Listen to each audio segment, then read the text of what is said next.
Love-Bound Pursuits by Claire Winslow. The crisp autumn breeze rustled through the maple trees lining the cobblestone streets of Boston in 1875. Miss Charlotte Winters pulled her wool shawl tighter around her shoulders as she hurried past the bustling merchant shops. Her brother's warning echoed in her mind. A proper young lady doesn't wander the streets alone. But propriety had taken a backseat to necessity ever since their parents' passing left them to manage the family's struggling bookshop.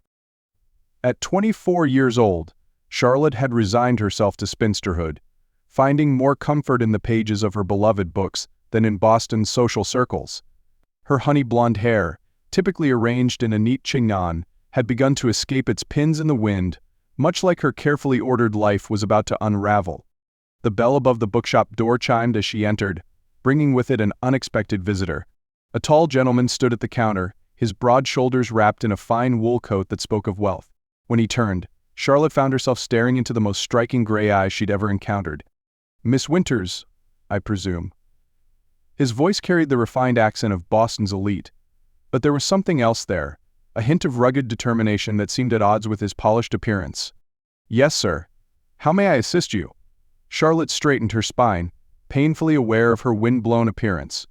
"Alexander Crawford." He offered a slight bow. "I've recently acquired the building next door and noticed your establishment seems to be," he paused, searching for a diplomatic word, "experiencing some difficulties." Charlotte's chin lifted. "We manage quite well, Mr. Crawford." A smile touched his lips, softening the sharp angles of his face. "Indeed. However, I have a proposition that might interest you and your brother."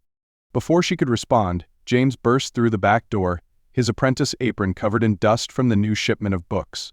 Her younger brother's protective nature surfaced immediately upon seeing the wealthy stranger speaking with his sister. "James Winters," he introduced himself, moving to stand beside Charlotte. "What sort of proposition?" Alexander Crawford's eyes never left Charlotte's face as he explained his vision for expanding the bookshop into a grand emporium of literature and learning. Boston's literary scene is growing. With the right investment and guidance, this shop could become something extraordinary.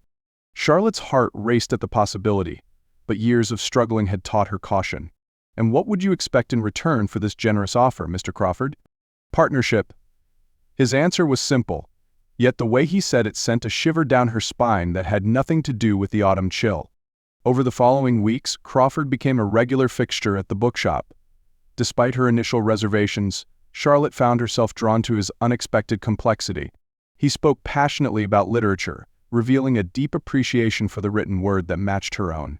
His business acumen was undeniable, but it was his genuine interest in preserving the shop's character that began to chip away at her defenses. One evening, as they worked late cataloging a new shipment of books, Charlotte discovered the truth behind his interest.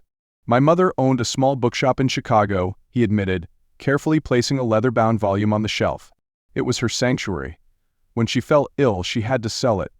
I was too young to help then, but I promised myself I'd never let another bookshop fade away if I could prevent it." The vulnerability in his confession touched something deep within Charlotte. "Why didn't you tell us this before? Would it have made a difference?" He turned to face her, close enough that she could see the flecks of silver in his eyes. "Would you have trusted my motives more readily?" "Perhaps." Charlotte's voice wavered slightly, "though I'm beginning to trust them now." The transformation of Winters' books began gradually. Crawford's investments brought new shelves, better lighting, and a carefully curated expansion of their inventory. But it was the smaller changes that captured Charlotte's attention. The way he remembered how she took her tea, his gentle handling of her beloved first editions, the quiet conversations that stretched long into the evening. James watched their growing attachment with mixed emotions. "He's not what I expected," he admitted to Charlotte one morning. "But are you certain this isn't just about the business for him?" Charlotte couldn't answer with certainty, but her heart had already begun to hope. The answer came unexpectedly during a violent spring storm that rattled the shop's windows. Crawford had insisted on staying to help secure the basement storage from potential flooding, despite the late hour in his soaked clothing. As they worked together by lamplight, Charlotte noticed him shivering. "You'll catch your death," she scolded, offering him her shawl. He caught her hand instead. "Charlotte." The way he said her name made her breath catch. "I need to tell you something, and I fear if I wait for the perfect moment, I'll never find it." Thunder crashed outside, but Charlotte barely heard it over the pounding of her heart. "I came to this shop with the intention of expanding my business interests," he continued, still holding her hand. But I found something far more valuable than any business venture. I found you. Alexander. Please, let me finish. His thumb traced circles on her palm. You've taught me that success isn't measured in dollars and cents, but in the joy of sharing what you love with someone who understands. I love this shop because it led me to you, and I love you because you've shown me what truly matters. Charlotte's free hand pressed against her chest, feeling the rapid beating of her heart. I thought perhaps I was imagining it, the way you looked at me, the lingering conversations. You imagined nothing. He stepped closer, his presence overwhelming her senses. I've fallen in love with your brilliant mind, your kind heart, and your unwavering dedication to this place and the people you care about. I know I came here as a businessman, but I'm standing before you now simply as a man who loves you and hopes you might consider loving him in return. The confession hung in the air between them, punctuated by another crack of thunder. Charlotte looked up into his face, seeing all the warmth and sincerity she'd come to cherish over these months. I already do, she whispered. His kiss was gentle at first, a mere brush of lips that deepened into something more profound. When they finally parted, both slightly breathless, Charlotte couldn't help but laugh softly. What's amusing? He asked, tucking a stray curl behind her ear. All those romance novels on our shelves, she said, and I never truly believed in their stories until now. The storm eventually passed, but the warmth of that evening lingered. In the months that followed, Winter's books flourished under their joint care, becoming not just a store but a sanctuary for literary minds across Boston. Crawford's business sense combined with Charlotte's passionate dedication created something neither could have achieved alone. Their wedding took place in the shop itself, surrounded by the books they both loved and the family they'd built together. James, who had become Crawford's trusted friend and business partner, stood proudly as best man. Years later, Charlotte would often find Alexander in their private library, reading to their children just as his mother had once read to him.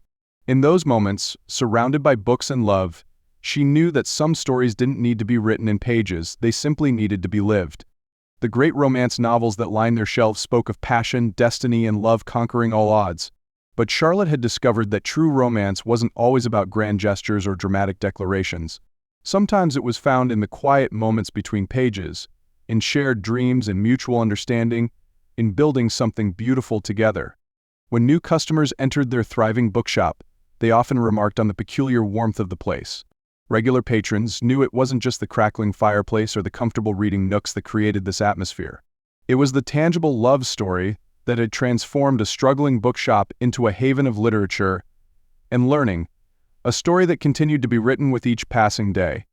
And so, the little bookshop on the corner became not just a business, but a testament to the power of love to transform, heal, and create something greater than the sum of its parts. Charlotte and Alexander had written their own story, one that proved that the greatest adventures often begin with a single page, a chance meeting, and the courage to believe in something more.